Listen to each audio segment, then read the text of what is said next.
Mheshimiwa His Excellency Musyoka, Kalonzo Musyoka hapa anaweza kuwaambia, na hawa wote nimetaja hapa, wakati Kenya inaenda kukopa pesa, tuseme kwa World Bank,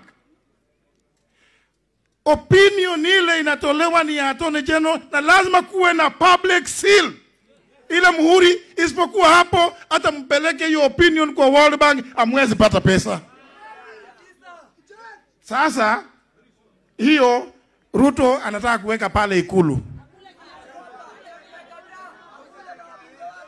Sasa jameni, wanataka tukee hapa atatuambie vile tutatengeza uchumi. Ni kweli ni vizuri tutengeze uchumi, lakini mtatengezea Ruto uchumi kweli?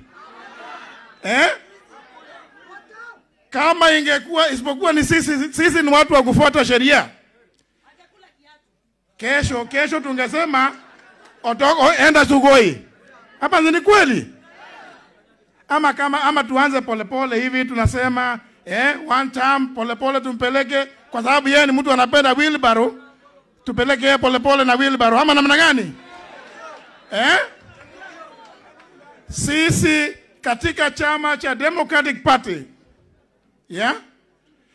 tuko ndani ya huu muungano ambao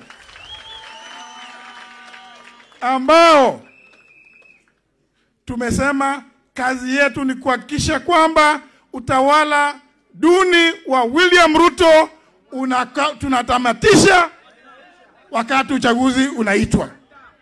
Ikiitwa kesho kutwa, ikiishwa baada nyuma ya mwaka moja, iitwe 2027. Hii team baito muombelewa muitabizwe ne my brother umutabize nye nine na kikamba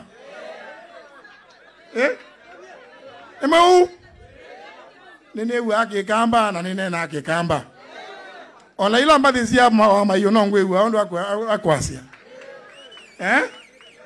ko I want to assure you, nyinyi ndugu zangu, unajua nilikuwa nimeambia mheshimiwa ningekatia hapa, lakini nikasema acha nizunguke kidogo nione vile Kenya iko vile inaharibiwa na William Ruto, kwa sababu sisi ametukera sana. Yangu ni kuhakikishia kwamba ndugu zangu na dada zangu, sisi hapa mkituona hivyo tuko na nia. Jenzi mmejam. Na kama mmejam, one term.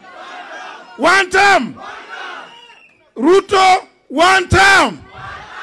Ruto Sugoi direct. Harambee. This team is united. Please have peace. Have peace. And I can assure you, we are going together and we are going to deliver this country out of bad governance.